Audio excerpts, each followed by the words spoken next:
তো এটা আমরা হঠাৎ করে একটু দীঘা চলে এসেছি শর্ট ট্রিপ। আর এমনি নিউ দীঘা, অন্য কোথাও যাব না, জাস্ট ল্যাদ খেতে এসেছি। আপাতত সি বিচে যাচ্ছি, সি বিচে ঘুরে ফটো টটো তুলে আবার কোথায় যাওয়া যায় দেখা যাক।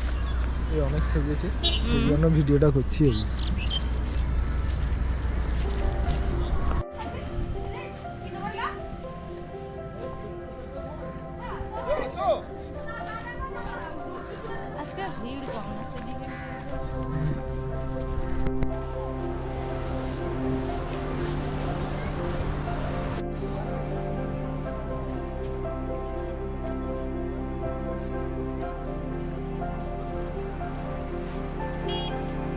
সি বিচের কাছে একদম চলে এসেছি, এই যে সামনেই সি বিচ। এবারে আমরা ভাবছি কোন দিকে নামবো, মানে কোন দিকে ভিড়টা কম, সেই দিকে গেলে ফটোটা তোলা ভালো হবে। তো ভেবে চিন্তে দেখি, দেখা যাক সেই দিকটা যাবো হয়তো। মাঝখানে যাবো, মাঝখানে লোক চলে আসবে, হোক চলো। তাদের তো ক্যামেরায়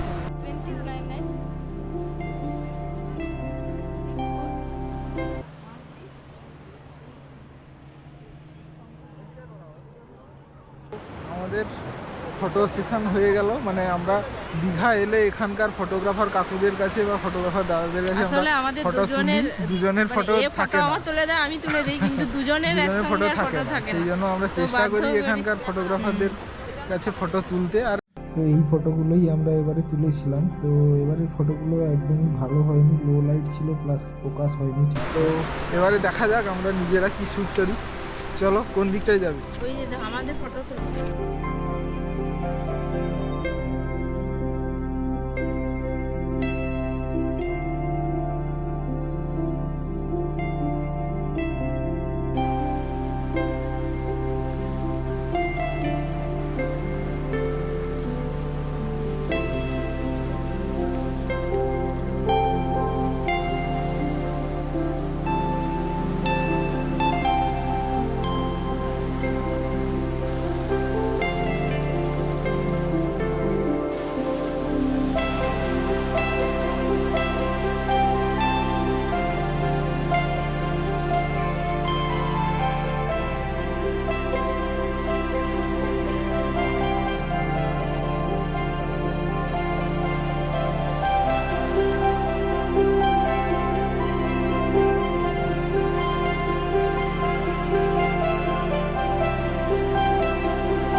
তো অনেকক্ষণ ফটো আর ভিডিও তোলার পরে ক্লান্ত হয়ে আর আমরা ফিরে গেলাম, সন্ধ্যা হয়ে যেতে।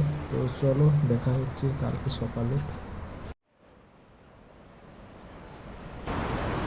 তো গুড মর্নিং। পরদিন সকালে বেশ ভোর ভোর উঠেই আমরা চলে গেছিলাম, যদিও খুব ভোর ভোর যেতে পারিনি, 6:30 বেজে গেছিলো। তো সি বিচ দেখার জন্য এই টাইমটাই বেস্ট। তো